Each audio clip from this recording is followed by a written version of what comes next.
அதிமுக எனும் ஆலமரத்தில் சூப்பர் சீனியராக இருக்கும் செங்கோட்டையன் மனம் திறந்து பேசப் போகிறேன் என்று கூறியதில் தொடங்கி அதிமுக வட்டாரத்தில் புயல் வீச தொடங்கியுள்ளது. கடந்த சில மாதங்களாக அவருக்கும் கட்சியின் பொதுச் செயலாளர் எடப்பாடிக்கும் இடையே மனக்கசப்பு நீடித்து வந்த நிலையில் மனதில் அப்படி என்ன வைத்திருக்கிறார், என்ன சொல்ல போகிறார் என்ற எதிர்பார்ப்பு எழுந்துள்ளது.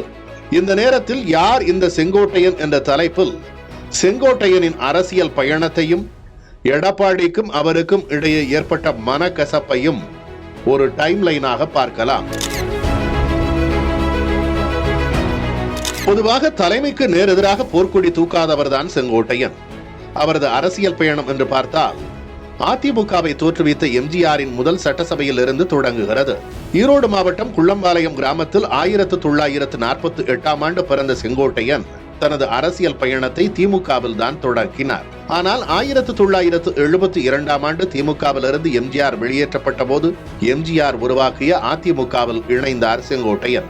1975 ஆண்டில் கோவையில் நடைபெற்ற கட்சியின் பொதுக்குழுவை சிறப்பாக நடத்தி முடித்ததன் மூலம் எம்ஜிஆரிடம் நற்பெயரை பெற்று கவனம் ஈர்த்தவர். பிரகான காலகட்டத்தில் எம்ஜிஆரோடு பிரச்சாரத்திற்கு செல்வது என்று நெருக்கமாக இருந்தார். முன்பே சொன்னது போல செங்கோட்டையனின் முதல் தேர்தல் வெற்றி என்றால் 1977 ஆண்டில் நடைபெற்ற சட்டமன்ற தேர்தல் தான். எம்ஜிஆரின் முதல் ஆட்சி காலத்தில் சத்தியமங்கலம் தொகுதியில் போட்டியிட்டு எம்எல்ஏவாக வெற்றி பெற்றார். 1980 ஆண்டு முதலே கோபிச்செட்டிப்பாளையத்தில் போட்டியிட்டு தொடர்ந்து 9 முறை வெற்றி பெற்றுள்ளார். எம்ஜிஆரின் மறைவுக்கு பிறகு 1989 ஆண்டில் அதிமுக ஜே அணி, ஜா அணி என்று 2 அணிகளாக பிளவுற்றது. அந்த பிளவில் ஜெயலலிதா அணியில் இருந்தவர் சேவல் சின்னத்தில் போட்டியிட்டு வெற்றி பெற்றார். தேர்தல் தோல்வி என்று பார்த்தால் 1996 தேர்தலில் மட்டும் தோல்வியை சந்தித்திருக்கிறார் செங்கோட்டையன். அமைச்சரவையில் அவரது பயணம் என்று பார்த்தால் 1991 முதல் 1996 வரையிலான ஆட்சி காலத்தில் போக்குவரத்து துறை அமைச்சராகவும், 2011 தொடங்கி 2016 வரையிலான ஆட்சி காலத்தில் விவசாயம், ஐடி, வருவாய்த்துறை என்று பல்வேறு துறைகளுக்கு அமைச்சராகவும் பொறுப்பு வகித்துள்ளார். இறுதியாக 2016 தொடங்கி 2021 ஆண்டு வரையிலான காலகட்டத்தில் பழனிசாமியின் அமைச்சரவையில் பள்ளி கல்வித்துறை அமைச்சராக பொறுப்பு வகித்திருந்தார் செங்கோட்டையன். எம்ஜிஆரிடம் நற்பெயரை பெற்றதைப் போலவே ஜெயலலிதாவிடமும் சிறந்த நிர்வாகி என்று பெயரெடுத்த செங்கோட்டையன் ஜெயலலிதாவின் பயண திட்டங்களை வகுப்பது என்று முக்கிய முகமாக இருந்திருக்கிறார். ஜெயலலிதாவின் நம்பிக்கைக்கு பாத்திரமாக திகழ்ந்த செங்கோட்டையன் நிகழ்ச்சி நிரல்களை சிறப்பாக வகுப்பதில் வல்லவராக இருந்துள்ளார். தமிழக அரசியல் வரலாற்றில் கருணாநிதி, துரைமுருகன் வரிசையில் அதிக முறை சட்டமன்ற உறுப்பினரான செங்கோட்டையன் அதிமுகவில் சூப்பர் சீனியராக இருக்கிறார்.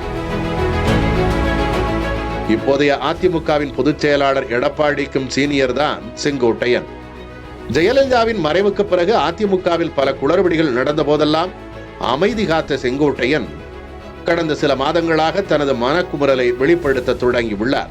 அதன்படி கடந்த ஆண்டு ஜூலையில் எடப்பாடியை சந்தித்த முன்னாள் அமைச்சர்கள் 6 பேர் OPS, சசிகலா, தினகரன் அணிகளை அதிமுகவில் சேர்த்துக் கொள்ள வேண்டும் என்று வலியுறுத்தியுள்ளனர். அதில் செங்கோட்டையனும் ஒருவர். பிறகான காலகட்டத்தில் அப்படி ஒரு ஆலோசனையே நடக்கவில்லை என்று எடப்பாடி மறுக்க, ஆலோசனை நடந்தது உண்மைதான் என்று பொதுவெளியில் உடைத்தார் செங்கோட்டையன். கடந்த பிப்ரவரியில் அத்திக்கடவு அவிநாசி திட்டத்திற்காக எடப்பாடிக்கு நடந்த பாராட்டு விழாவை செங்கோட்டையன் புறக்கணித்ததன் மூலம் இருவருக்கும் இடையேயான மனக்கசப்பு பட்டவர்த்தனமாக தெரிந்தது. கூட்டத்தில் எம்ஜிஆர், ஜெயலலிதா படங்கள் இல்லாததாலேயே புறக்கணித்ததாக கூறிய செங்கோட்டையன், இயக்கம் ஒன்றாக இருக்க வேண்டும் என்று நினைத்தவன் நான், என்னை சோதிக்காதீர்கள் என்று வெடித்து பேசினார். தொடர்ந்து சென்னையில் நடந்த ஜெயலலிதாவின் பிறந்தநாள் நிகழ்ச்சியில் பங்கேற்காமல் புறக்கணித்தார். மார்ச் மாதத்தில் டெல்லி சென்று அமித்ஷா மற்றும் நிர்மலா சீதாராமன் ஆகியோரை சந்தித்து பேசியதாக தகவல் வெளியானது. மார்ச் மாதத்திலேயே பேரவை கூடும் முன் சபாநாயகர் அப்பாவுவை தனியாக சந்தித்து பேசியது, அதிமுக எம்எல்ஏக்கள் கூட்டத்தில் பங்கேற்காமல் புறக்கணித்தது, சட்டசபையில் தனியாக அமர்ந்தது என்று செங்கோட்டையனின் செயல்பாடுகள் அதிமுகவில் புயலை கிளப்பியது.